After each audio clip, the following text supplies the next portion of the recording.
Welcome back, ladies and gentlemen, to Space Quest 6. I'm your host, Amayirot Akago, and as you'll remember last time around, we were just about to get a little lodgings down on Polysorbit 60 when suddenly two not very homely-looking types dragged us along to their little crib. And so now here we are, sitting on the ground, shackled. Don't even bother looking in your pockets. You are carrying nothing. Nada, zip, zero, zilch. Oh, and they took all our possessions as well, as you have just heard from Gary. So yeah, let's see if we can find a way out of this unfortunate situation, shall we? Grab this key card over here. Or at least try to. Hey, what the fu... I don't want to see you move another inch or I'm going to slice you into nice little bite-sized pieces. Now, can it? Sorry, won't happen again. I lied, because now we'll grab this nail here. And it helps that Roger's legs are made of rubber. You are now a proud nail owner. Wow. I feel so special. So yeah, obviously we use a bent nail to pick up the lock routine. Good thinking. The nail proves to be just what you needed to free yourself from those handcuffs. Don't get all excited, Little Red Riding Hood. You aren't out of those woods yet. Yeah, Roger's got a lot of hidden talents, it seems. But, like Gary said, we're not out quite yet. Obviously, we can't just waltz out of the room with him sitting there, so first, let's talk on this poster for a bit. And a little more. And pick it up.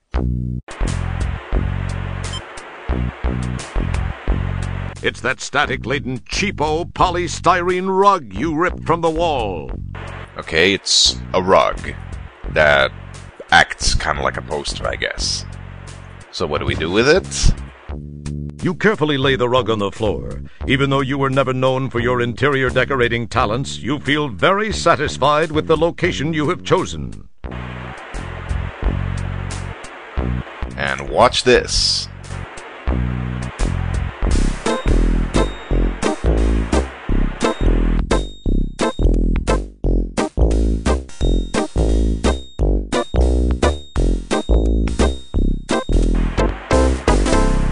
Your body is now carrying a nice static charge. Yes, and you might have noticed those circuitry poking out from the purple guy's neck. See where I'm going with this? Extra crispy. Wow, the static energy you built up discharged, frying Lard Boy's circuitry. Did you actually think of that, or was it just luck? Actually, it was a walkthrough. So, now that we're out, let's see if we can find our stuff again. It's a burlesque Mahdi. This will come in handy in a few minutes. You now possess the Mahdi. And if I'm not mistaken, my data quarter's lying here. This is the data quarter you... Yep. And he's got a bunch of CDs here. There seems to be a small pile of CD-ROMs sitting here. Your search through the CDs reveals a bunch of typically boring multimedia magazines. A multimedia phone book. Too bad there aren't any phones around here. Well, never mind. Let's just frisk him. Smooth move. You've got his keyring. But there was supposed to be a CD lying around here somewhere that we can play on this computer here. The desk looks rubbery and flimsy. It must be one of those floppy desks. Oh, puns. They'll never go out of style. For me, at least. This alien woman looks to be in very bad shape. Her pupils are fixed and dilated. Her body is stiff, almost as if she's dead, and her skin looks tight and puffy, as if bodily gases are building up inside her. Bandages and patches appear in profusion all over her, and some of her seams look like they're about to give way. You make a mental note to come back and rescue this poor woman. Yes, rescue. You just keep telling yourself that, Roger. This optical disc-based multimedia entertainment system has a slew of powerful graphics and audio coprocessors. A unique flexible architecture, is extremely high-priced, and plays a half-dozen really bad arcade games. It's called a 3DOA. Haha. Satire. Maybe if we examine the computer a little closer. It does nothing until you insert a 3DOA compatible disc. Ooh, nice bit of decoration back here. Oh, that's strange. Oh, well, never mind. It's not of vital importance anyway. Let's just get out of here for now.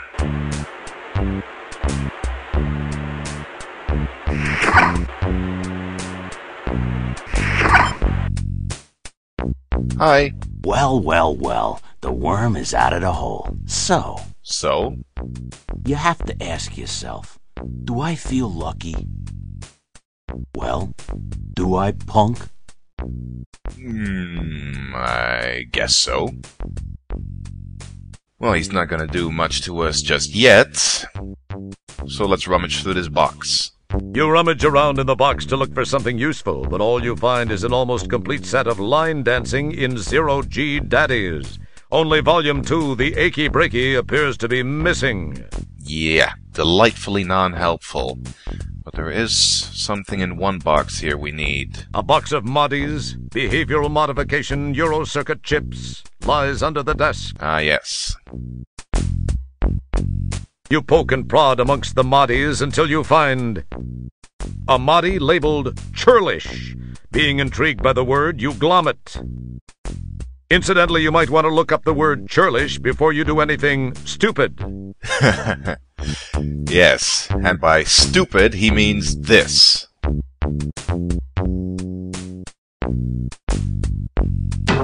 Wow, he really creased your can. Pretty impressive.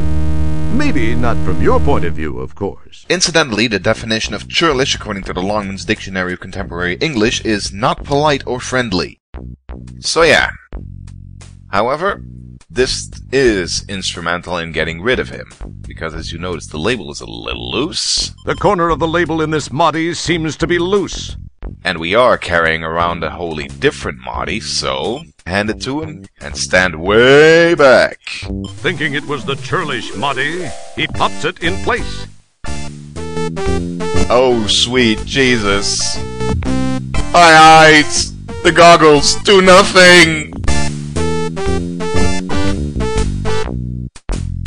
Well, that was interesting. And traumatizing, but at least it got rid of him.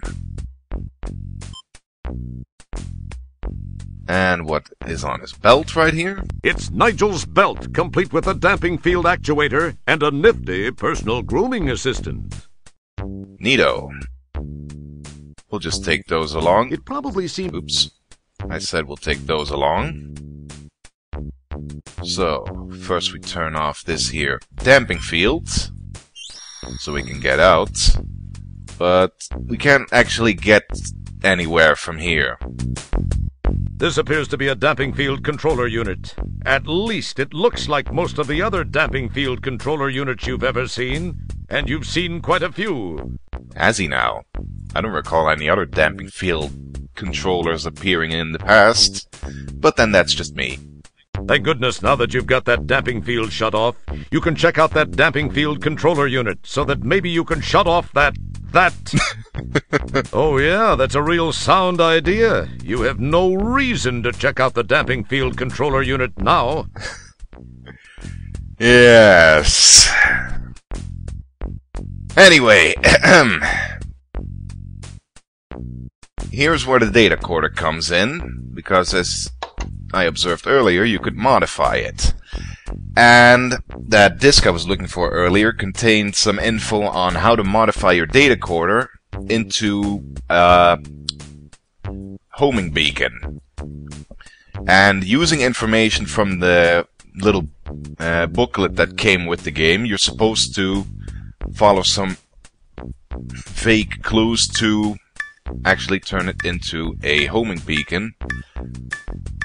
But I've got the entire solution right in front of me here, so that's a lot more convenient. I'm supposed to put all these circuit boards, chips, and switches in the proper configuration.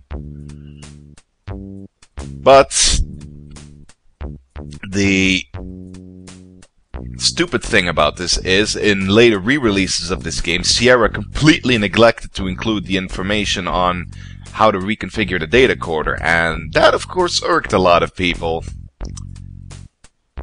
But me, I always just use a walkthrough from day one, so yeah. Let's have a look here.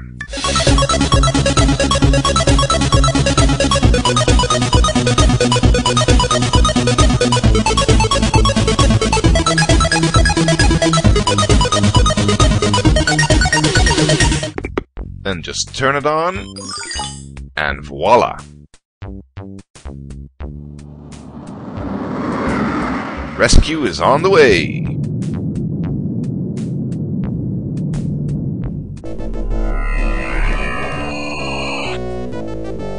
Hey!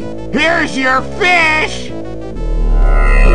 I just thought I'd finally gotten rid of that stinky thing.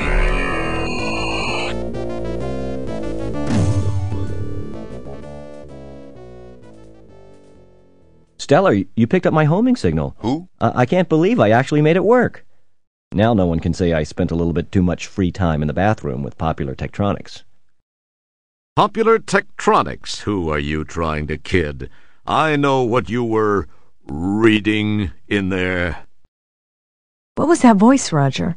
I thought I heard something. Fourth wall awareness. Pay no attention, Stellar. It was probably just a mechanical flatulence from the ship. Anyway, we received a transmission from a nearby Starcon communications monitoring platform. They told us of some unusual signal originating from the area of polysorbate 60. We dialed it in, scanned the coordinates, and found you. So what are you doing in this sector, Stellar? I thought you were stationed on the SCS Heinz 57.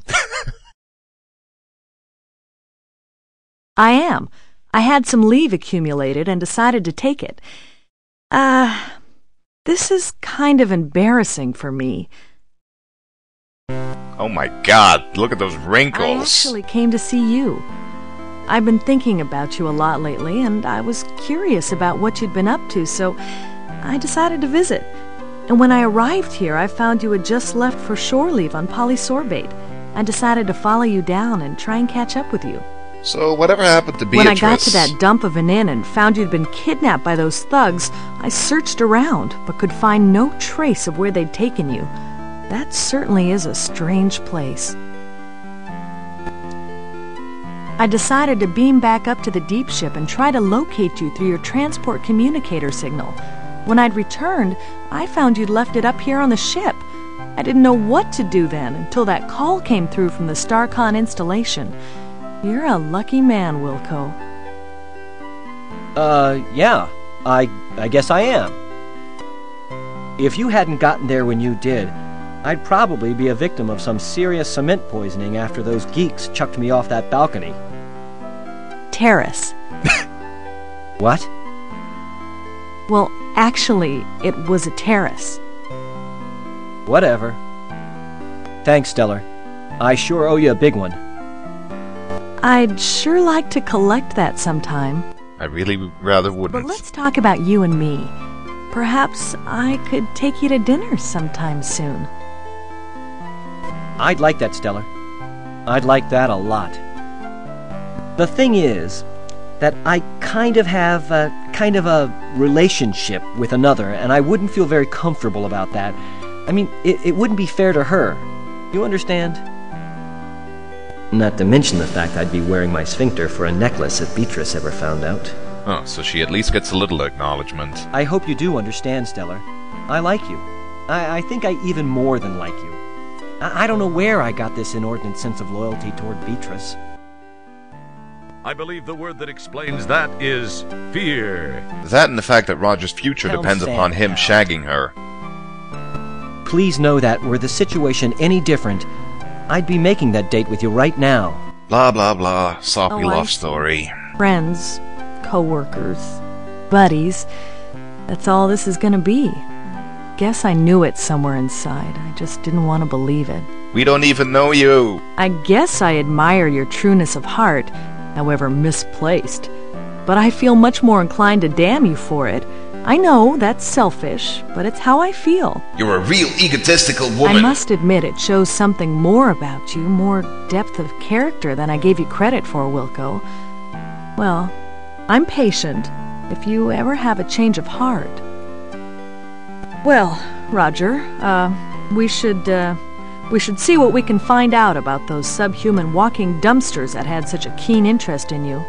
I don't suppose you heard their names. Yes, let's get back to the actual plot at hand. No, but I did get this neat personal grooming assistant. It needs a little cleaning, but... That's great, Roger. Don't clean it, though. Take it to the sick bay. There's a DNA analyzer there. We can scan the contents and perhaps use the results to get some names and information about these guys. Good thinking. Good thinking, Stellar. Hey! I probably would have thought of it, eventually. Yeah, I'm sure you would have, Roger. Look, I've got to go to sick bay and get some treatment for my back after that not-so-graceful rescue. Oh, yeah, that. Sorry. Well, I'll see you there.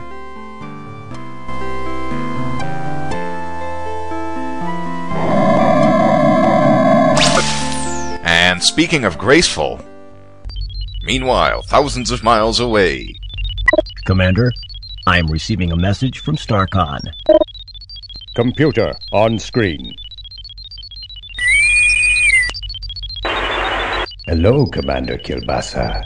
I have a new directive for Deep Ship 86. This is actually a special request from me, Commander. As you may know, I served with Admiral Bluntfang during the Fallopian campaign. How long is this cutscene? Admiral Bluntfang's widow is involved in building an off-world retirement community. They are almost finished, but have requested assistance from Deep Ship 86. This isn't Metal Gear Solid, for Commander, God's sakes. Please extend her every courtesy. You know, if things go well, this would not look too bad in your personnel file. I will let Sharpay, the Admiral's widow, explain further. Hello, Commander Kilbasa.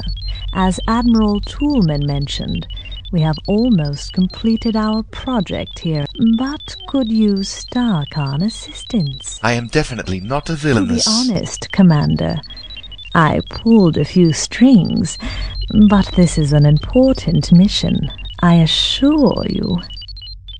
Since you are scheduled to be present for the dedication of the Golden Light Year's Retirement Center anyway, I hoped you might alter your travel plans to accommodate an earlier arrival. From the information provided me by my old friend, the Admiral, you would be able to warp here within a few hours. I require some assistance from your ship, as well as one of your crew members. Allow me to explain. Is it over? Can we get back to the game now? Meanwhile, back in sick bay.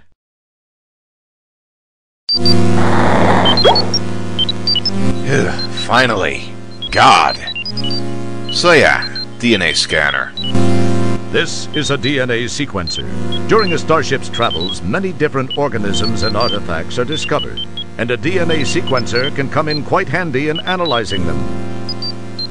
But mostly it just gets used to make sure the food replicators are working properly, and not brewing up anything that might hatch and grow inside you, for instance. Yes, that would be a most unpleasant experience. Well, let's get that hair off that thing. And put that on the DNA scanner. I'm sorry, Mr. Wilco. The sequencer is for use by trained personnel only. Obviously, you don't fit that description. I'm afraid I can't allow you to use it. Come on, Cheba, be a pal. Who'll know? I'm sorry, Mr. Wilco. It's a Starcon regulation. Regulation's my ass. Let's see if we can talk him out of it. Ease, Jebba. Who's gonna know? Let me try this one thing. I'll be out of your way. No one will find out. Except that doctor back there. I don't know, Mr. Wilco. I'm not one to break regulations. I really don't think it's a good idea. I swear, it'll only take a minute. We're out in the middle of nowhere. No one will find out. And I'll tell you what. Anytime you want it, one free plunge job. Day or night. Plunge job? Ew. Well, I don't know. It'll only take a minute or two, really. Come on, Jebba, be a pal. Well, okay, but just this once.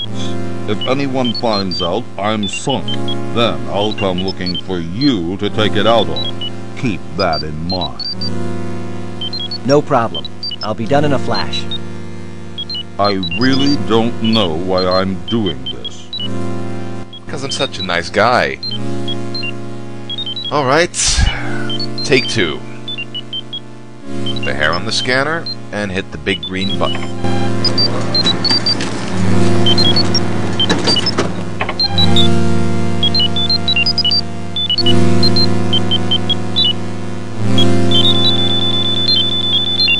We got ourselves that nifty little card. And I'm about to save here because there's a chance we might run into a crippling little bug here. Neat. I've always wanted to try one of these on the compost. Haha, compost. But I guess that little patch I installed earlier did the trick.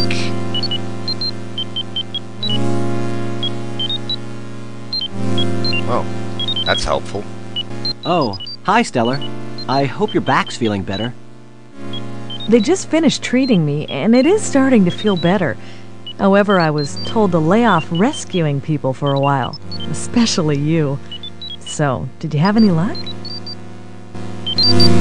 I got some information from the sample I ran through the DNA sequencer. When I tried it, all I got was a name. All it said after that was that the file is closed. I wonder why that is. I don't know for sure, Roger, but it seems a bit suspicious. When a file is marked like that, there's usually a very good reason. Most frequently, it indicates the file is closed for intelligence purposes, or it's legally sealed by some judicial body. In the case of those tubs of guts that grabbed you, I'd have to say it's not a government agency directly behind it. It sounds more like someone with access from the outside to a friend or two inside. A more paranoid person might say this smells way wrong. It's a conspiracy, I tell you! When did you last change your socks? Haha. If the files are sealed, then we have nothing to go on. Not necessarily. True. The only thing I can think of is that they may be accessible by jacking into cyberspace. I've never done it, but I know it can be done. Oh my god, this is starting to sound like Ripper. This means you won't be trying it first. I mean, I'd love to try it, but I can't since we don't know how. Well, actually, I read it can be done with the help of a cyber jack and headset and a cyberspace jack interface module. The article said there are several things to access out there and that there's a vast library of files to browse. It said that the Information Superhighway project is a little behind schedule, but that there are some operative areas. Other than that, I don't have a clue as to how we can gain any information about them. So you think this cyberspace thing could work? Well, I can only tell you what I've read. Navigating it takes a little patience, but I think it's the only option you have. I don't know if you'll locate a cyberjack and headset. Because of the delays in the project, they've become more like collector's items than marketable, functionable products. We do have cyberjack modules built into the compost. That's true. Of course, we won't know anyway without the jack. We don't know jack without the jack. Bites. I wonder where we could find one of those. I wish I knew, Roger. There must be some place. Attention! We are now orbiting the Delta Berxalon 5 colony as requested by Starcon. Most of you know your assignments as they have been broadcast to your composts. Please represent Starcon properly. Kilbasa, out. Well, so much for shore leave. You better get moving since you don't know yet what your assignment is. I have some checking around to do. We'll talk later. Thanks, Stellar. I'll see you soon. Maybe we can work in that dinner.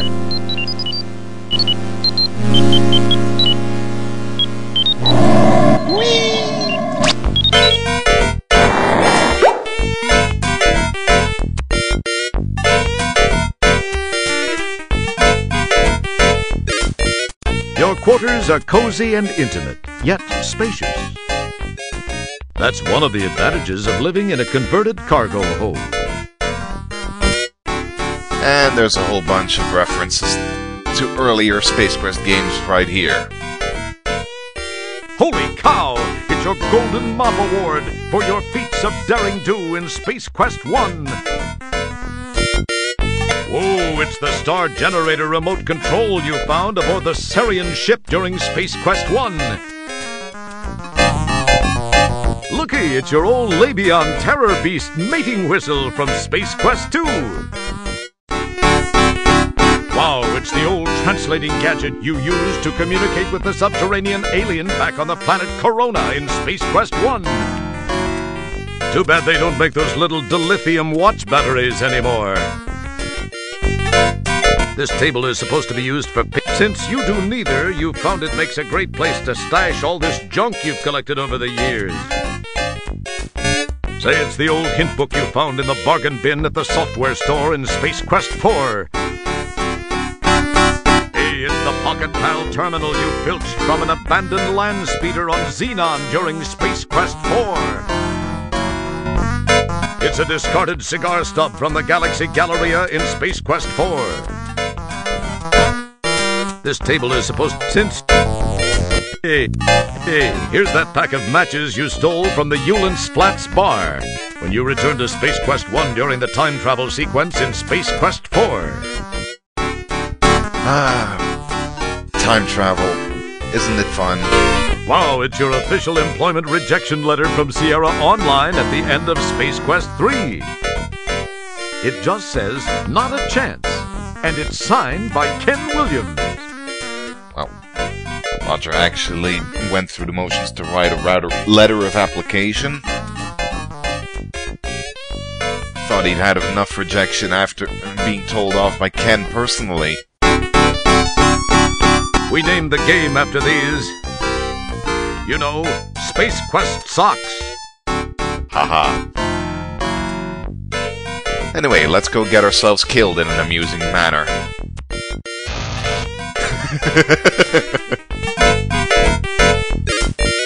You pick strange methods of getting a charge out of life. Short but sweet. You glance in the mirror. For a moment, you can almost see a silk-clad brunette overacting in a stone tower. Yes. Amusing little references to other Sierra games. Anyways, we should probably be checking out that message on our compost. Wow, a message for me. I must be getting popular. Or they finally decided to fire you. Wonder what it is. Wilco, Commander Kilbasa here. I have a special assignment for you. A crew person of special skills is required on Delta Berxilon 5. In the spirit of Starcon cooperation, we have decided to offer them your assistance. Transport there immediately. Kilbasa out. It's a trap!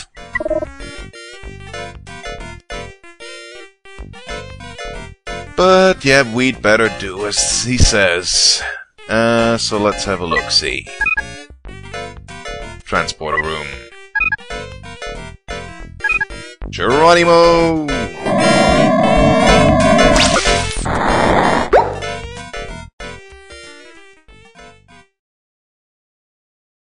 Okay, I'm ready. Energize! Hey, what happened to the subtitles?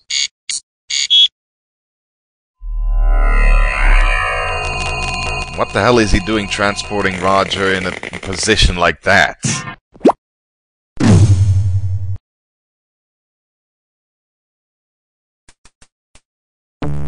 Commander Kielbasa and that other guy look like they're just finishing up a conversation.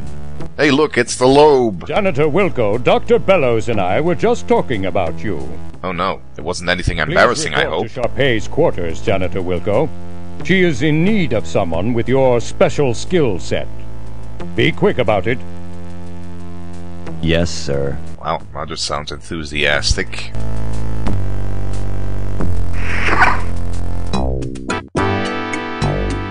And this room may look innocuous enough, but believe it or not, it's actually one of the funniest rooms in the entire game. Because pretty much everything you can look, manipulate, or talk to produces a funny message. Watch. This display shows you the ascendo pad's current location. These hermetically sealed components house the ascendo pad's direction correction connections, the quark torque fork, and the ascension descension suspension tension extensions. Beneath the ascendo pad, the lift bay relay outlay array quietly does its thing.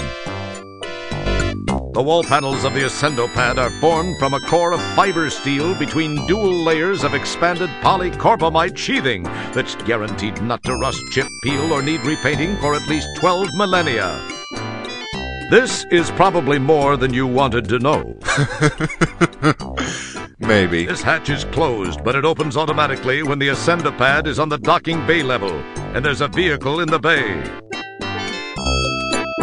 These lights illuminate the interior of the shaft, just in case someone falls down it and needs some light to die by. How thoughtful. Morbid, but thoughtful. The ascendo pad slides smoothly along these 4 rails, usually. These hydraulic brakes allow the ascendo pad to stop smoothly. Note that you can't really see them from where you are, but you somehow sense they're there. Yeah, that's it. You somehow sense that they're there. That's the ticket. Nice save, Gary. This box contains the atmospheric equalization subcircuitry, which automatically monitors the atmospheres of all the floors and subtly corrects the ascendo pad's interior PSI, O2 concentration, gravity, and ambient fragrance. Right now it seems to be Pine Landfill. You are standing on the ascendo pad, a platform that moves up and down inside a shaft that connects with all the possible floors in this underground building. The ascendo pad ceiling is a seamless plate of anodized lightweight quaturium for high tensile strength, low maintenance, and easy monthly payments. This portal is open, allowing you to pass through the shaft into one of the rooms. You and what army? You find numerous trapdoors in the ascendo pad's floor, but all of them are locked with big, heavy, rusty padlocks. Too bad. You try to rust, chip, peel, or repaint the walls of the ascendo pad, but the dual layers of expanded polycarbamide prevent you. Darn. The ceiling appears to be one seamless surface, reassuring you that you won't have to do any shaft climbing in this adventure.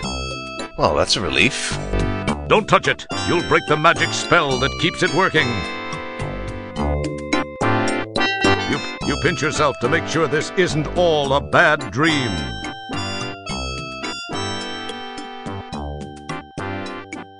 Hey, what the hell?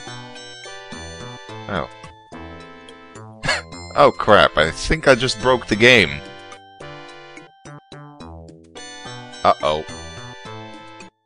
Nothing seems to be working.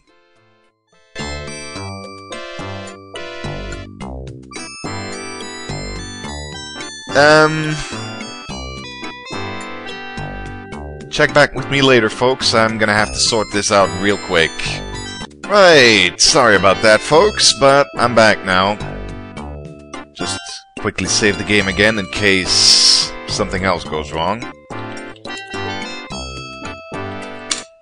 Right. The box is permanently sealed. They must have known you were coming. It feels open. These components are permanently sealed, so that clumsy, ham-handed adventurers who like to fiddle with everything won't accidentally kill themselves. Ah, keep withholding all the humorous death scenes from us. From inside the ascendo pad, you can't reach the lift bay relay outlay array. Rhymes on a dime. Heck, you can't even say lift bay relay outlay array. Every time. Lift bay relay outlay array. There, I said it. You can't operate these hydraulic brakes manually. You'd shear your hand off into a thin smear of blood, mashed flesh, and pulverized bone. But hey, it's something to think about, right? Maybe. The ascendo pad guide rails are, like elementary algebra, beyond your grasp. True enough, I guess. You can't reach them. You're inside the ascendo pad, and they're out in the shaft. A feeling not wholly unfamiliar to you. Wow, did they just steal a joke from Leisure Suit Larry? It's no use screaming for help at a time like this. Nobody cares what happens to you. Sad truth. I bid thee open. If you're going in there, Graham, I'm staying out here. Don't distract them. They're holding your life in their hands. Ceilings. Nothing more than ceilings. You're about to ask, where am I? Until you notice that the little lights overhead actually spell out the name of the location. Wow! Ah, the miracles of modern technology. You mistake the dual layers of polycarbonate sheathing for some sort of lickable wallpaper, and you give the wall a lick. Hey, the snozberries taste like snozberries. Scrumptiddly-umptious. What's the current atmosphere? Strangely unfunny. Not from where I'm standing. Ascendo pad, take me away. Oh my god, is he gonna start singing? It's times like these that we know your elevator doesn't quite reach the top. It's no use, no... Oh, already did that. Hi, Drolix. The lift bay relay outlay array is permanently lubricated. Licking it will not help. Make way, here I come. Alright, enough goofing around. Let's actually get places, like the quarters. Rather noisy, isn't it? Alright, let's go see what the old bat wants of us. How come she suddenly turned blue? Janitor second class, Roger Wilco, reporting as ordered, ma'am. Wilco, you say? Yes, ma'am. Well, Mr. Wilco, I expected you here some time ago. I've been kept waiting for minutes now. Yeah, that was me, I'm very sorry. sorry, Matt. Save the pathetic whimperings for your Starcon superiors, which I would expect includes everyone and everything on the food chain over there. Ma'am, I came as... Young man, I lack the time, and most importantly, the patience to indulge you as you whine your way from one excuse to the next. May we please just begin? You young whippersnappers. Sorry, but I wasn't briefed on what tasks would be required of me. You are a janitor, Mr. Wilco. What do you think I want from you, a heart transplant? What has become of Starcon? When my fifth husband, Admiral Bluntthang, served, the crop of up-and-coming cadets seemed to have such promise. I recall this one rather striking cadet who... Oh, well, never mind that. But you... I pray you do not typify what might be slithering down the halls of our formerly prestigious academy. That is Good God, am I gonna be allowed to help out, or are you gonna keep preaching? Get to work, Mr. Wilco. You'll find a mop and a bucket right over there. I have no time to devote to your education. That would take a lifetime, and the most copious amount of patience a universe could muster. God, I hate her already. My life is soon to expire. Please, just clean. I must rest now. Friendly old bat, isn't she? And you thought Captain Quark was obnoxious. But yeah. Like you need another one of these. Okay, then I'll click on the mop. See how you like that, Gary.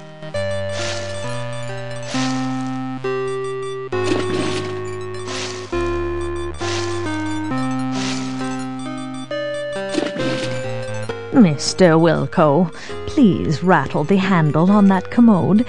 It is positively maddening. Also, I think he missed a spot. You got it, right away, ma'am. Whatever I can do. Please do it, and quietly. I must have my rest. The commode, she says? Things are stored in there, probably. It's incredibly common. That's a distinct possibility. It wouldn't be prudent to do that. But yeah. Mr. Wilco, it is time for me to take my meds. Please fetch my trisonic sortium from the medicine cabinet. Yes, ma'am. Maybe I can get this old hag to overdose. What was that, janitor? Nothing, ma'am. I'll get those for you right away. Remember when Roger used to save the universe? Now he's helping an old lady? I can't find her medicine. I don't think she knows what she's talking about. An old cranky lady? Uh-oh. This can't be good. Hey, what the... Your favorite expletive here. While we await a fully formed thought from Roger, it should be mentioned that there seems to be some sort of gas entering the room through the left vent. Hey, there seems to be some sort of gas entering the room through the left vent. Brilliant observation. We'd be in a world of deep... Ah, jeez, the door! Let's get out of here. You realize your strength alone will be no match for the mechanized door. Oh no. What do we do now? Panic! Ah! Well, yeah. Let's not twiddle our thumbs and die. Let's actually go places. Preferably not the afterlife. You give the piston a yank, and sure enough, it comes loose in your hands. Perhaps it was your raw strength. More than likely, it was defective. But here's a thought. Wouldn't the gas kill her as well? Oh well. Let's just get out of here. Let's not put more thought into the plot than the writers did. Good thinking! Wedged in the door, the manual override control causes the piston to strain against the door. It pushes a few inches and seems to strain at that point.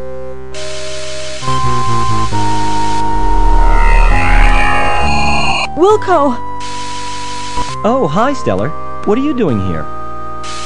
There's no time to talk, Roger. We've got to get out of here now. 1, 2... 2.5? 3... Oh crap.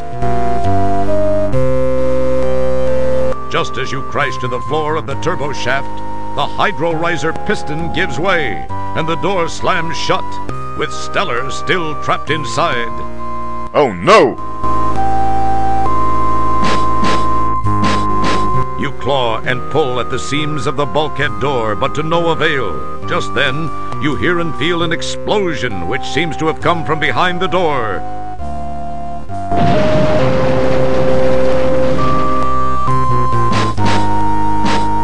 Wow. The door is sealed tight. You can hear no other noise after the ear ringing from the blast subsides. My God! I can't believe this! It can't be happening! She was... I was... Stellar! Remind me why we are supposed to care about this again? It's hard to believe that this is the Hollow Suite. The setting is much like the graphics you've scanned in the library from those planets more interesting in their climatic diversity. From the scenic jutting peaks, soft hills, and lake in the conjured distance to the lush pixelized growth of trees, flowers, and grass in the foreground, the holodeck has that sublime park-like perfection. Unfortunately, its serene beauty is sadly negated by the headstones and the solemn event about to occur, the laying to rest of your rescuer and true friend, Stellar Santiago.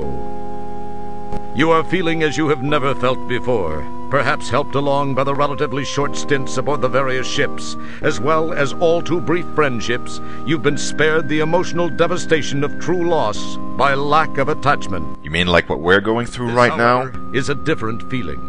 Far different from anything you've ever experienced.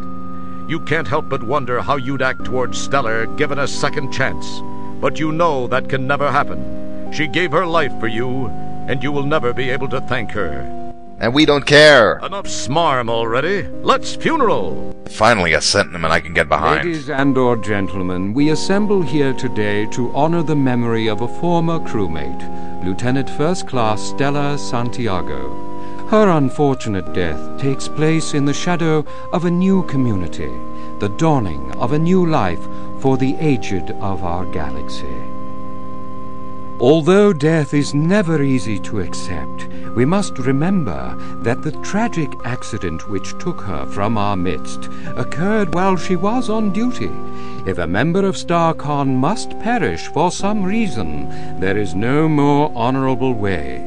It is part of the oath we recite and take to heart when we pledge our allegiance.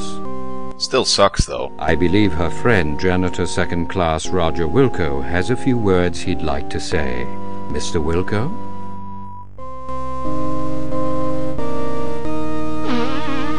Aww.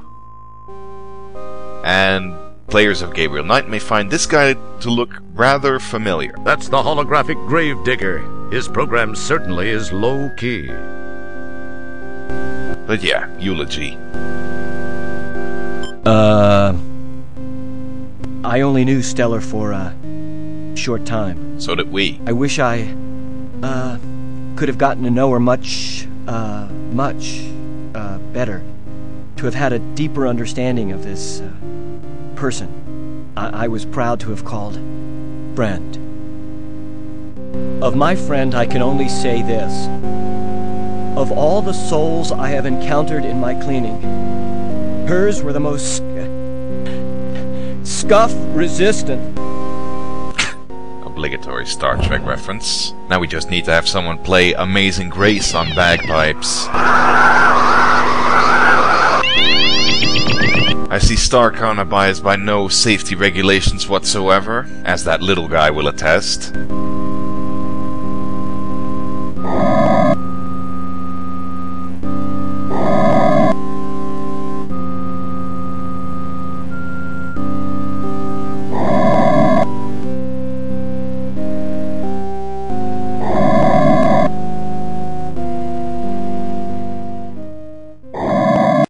I thought that guy was a hologram too. Oh well.